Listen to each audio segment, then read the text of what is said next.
শুভ সন্ধ্যা বন্ধুরা। সারাদিন ভিডিও দিইনি কারণ ছিলাম না, আর যাও একটু বেরিয়েছিলাম তাও। তো যাই হোক, দেখো আমাদের গ্যাস লাইটারটা না মানে ভালো আছে, কিন্তু তবু গ্যাস লাইটারটা ধরাতে ধরাতে ধরাতে আমার গ্যাসই বেরিয়ে যাচ্ছে।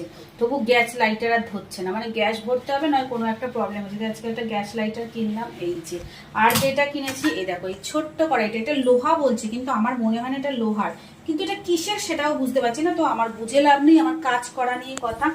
আমার তো দেখো 3-4টে কড়াই রয়েছে, এছাড়া কিন্তু বেশিরভাগই আমি লোহার কড়াইতে রান্না করি। এটা লোহার কড়াই, কিন্তু এটা আমি কেন কিনেছি বলতে, এটা 100 টাকা নিয়েছে। এটা আমার কিনেছি কারণ আমার খুব পছন্দ হয়েছে। কারণ আমার বেশিরভাগ সময় কি হয়, হয়তো সব রান্না আছে, একটু শুধু ডিমের অমলেট করব, তখন কি হয় একটা বড় কড়াই ভরাতে হয় শুধু ডিমের অমলেটটা করার জন্য। তখন এই ছোট্ট কড়াইটার মধ্যে ডিমের অমলেটটা করে নেব। হ্যাঁ, বেশি বড় বাসন মাখাতে হলো না। আর একটা যেটা কিনেছি সেটা হলো মিষ্টির পড়ার একটা টেবিল কিনেছি। এই দেখো, এই যে এই পড়ার টেবিলটা